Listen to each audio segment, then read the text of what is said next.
Welcome to the Global Updates, bringing you the latest news from around the world.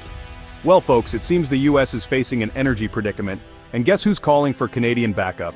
That's right, the land of maple syrup and Mounties is now being seen as a crucial ally in America's quest to keep the lights on and the engines running. You guessed it, the man who built his presidency on a platform of America First is now singing "Oh Canada" with surprising gusto.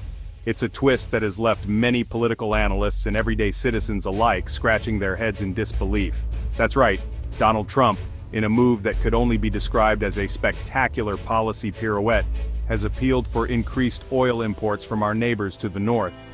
This is the same Trump who once touted American energy independence as a cornerstone of his administration's achievements.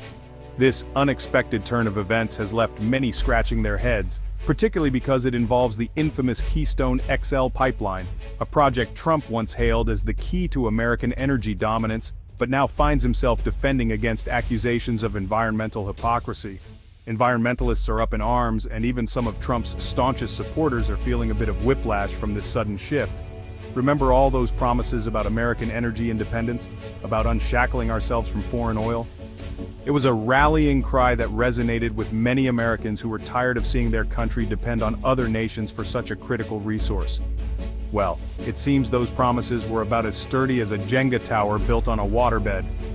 The reality of the global energy market has proven to be far more complex and unpredictable than any campaign slogan could capture. So, what's behind this sudden change of heart? Is it a pragmatic response to an evolving energy landscape? Or is there something more behind the scenes that we're not seeing? Has Trump discovered the joys of Canadian maple syrup and decided to extend an olive branch, or perhaps a maple-glazed donut, to our northern neighbors? While that might be a sweet thought, the reality is likely more strategic and less sugary. Or is there something more strategic at play here? Could it be that the US is recognizing the need for a more diversified and reliable energy supply chain, one that includes our friendly neighbors to the north? Buckle up, buttercups, because we're about to delve into the oily depths of American energy policy, and trust me, it's a wild ride. The intricacies of energy policy are often overshadowed by more headline-grabbing news, but they are crucial to understanding the broader geopolitical landscape. The relationship between the US and Canada has always been one of mutual benefit and occasional tension. From trade agreements to environmental policies, the two countries have navigated a complex web of interests and alliances. As the world moves towards more sustainable energy sources, the dynamics of oil and gas are shifting. Renewable energy is on the rise, but the transition is not happening overnight. In the meantime, traditional energy sources like oil remain vital. Economic factors also play a significant role. Fluctuating oil prices, market demands, and international trade policies all influence decisions at the highest levels of government. The call for Canadian oil is not just about energy, it's about economic stability and strategic positioning. And let's not forget the environmental aspect. The debate over pipelines and fossil fuels is as heated as ever, with strong arguments on both sides. Balancing economic needs with environmental responsibility is a tightrope walk that leaders must navigate carefully. Looking ahead, the future of energy is likely to be a blend of old and new technologies. Innovations in energy storage, smart grids, and AI-driven energy management systems are set to revolutionize how we produce and consume energy. In the end, the call for Canadian help is a reminder that in an interconnected world, no country can go it alone. Collaboration and partnership are key to navigating the challenges and opportunities of the 21st century. So, as we watch this story unfold, let's keep an eye on the bigger picture. The energy policies of today will shape the world of tomorrow, and the decisions made now will have lasting impacts for generations to come. Now, for those of you who haven't been keeping up with the ever-changing whims of Trump's energy policy, and frankly, who can blame you? Let's rewind the tape a bit. Trump's rhetoric on energy has always been a roller coaster ride, filled with grandiose promises and bold declarations, but how much of it is actually translated into reality? Remember those grand pronouncements about American energy dominance? About how the US would become an unstoppable oil-producing superpower under his watch? It was a vision that seemed almost too good to be true, and for many, it was a beacon of hope for economic revival and national security. Yeah, about that. The reality is far more nuanced and complicated.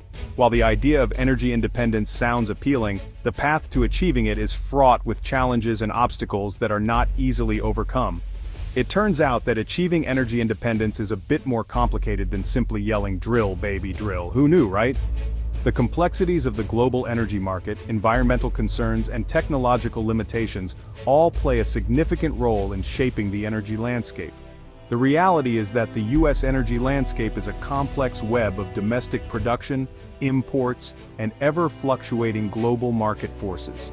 It's not just about drilling more oil, it's about managing a delicate balance between supply and demand, both domestically and internationally.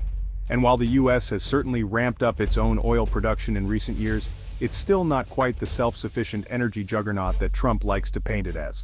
The country still relies on imports to meet its energy needs, and the global market continues to influence prices and availability. So what's a president with a penchant for hyperbole to do when faced with the inconvenient truths of global energy markets? Why, pivot, of course. When the narrative of complete energy independence starts to falter, it's time to adjust the message and find new allies. And thus, we find ourselves witnessing the latest iteration of Trumpian energy policy, a begrudging acknowledgement of the fact that maybe, just maybe, a little help from our friends, or at least our friendly northern neighbors, isn't such a bad thing after all. The collaboration with Canada, for instance, highlights the importance of energy interdependence in a globalized world. This shift in rhetoric underscores a broader truth about energy policy. It's not just about what happens within our borders. The interconnected nature of global energy markets means that cooperation and collaboration with other countries are essential for ensuring energy security and stability. Moreover, the future of energy isn't solely tied to fossil fuels. As the world moves towards more sustainable and renewable energy sources, the definition of energy independence itself is evolving. Investing in renewable energy technologies and infrastructure is becoming increasingly important for long-term energy security. In the end, the quest for energy independence is a multifaceted challenge that requires a comprehensive approach. It's not just about drilling more oil or building more pipelines.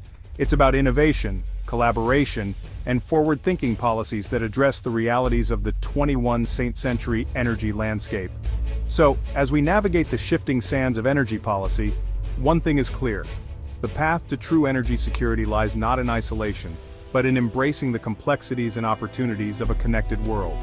Whether it's through traditional fossil fuels or cutting-edge renewable technologies, the future of energy will be shaped by our ability to adapt and collaborate on a global scale. Let's face it, folks, when it comes to oil, the US has a bit of a Canada problem, and by problem I mean we rely on them for a significant chunk of our energy needs kind of problem.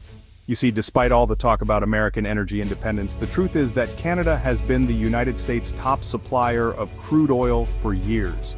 In fact, in recent years, Canada has consistently provided the US with over 40% of its imported oil.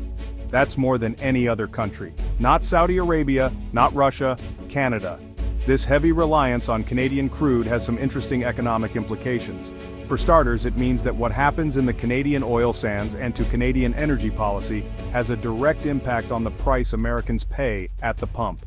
It also means that any disruption to that flow of oil, whether caused by pipeline protests, political disagreements, or a sudden outbreak of moose-related traffic jams, could send shockwaves through the U.S. economy. Now, you can't talk about U.S.-Canada oil relations without mentioning the elephant in the room, or should I say the pipeline across the border. Keystone XL. This controversial project, which has been bouncing around the halls of political power for over a decade, has become a symbol of the ongoing battle between energy security and environmental concerns. The Keystone XL pipeline, proposed by TransCanada, now TC Energy, was designed to transport crude oil from the oil sands of Alberta, Canada, to refineries in the United States, specifically in the Gulf Coast. The project has seen numerous political and legal challenges, making it a focal point of energy politics.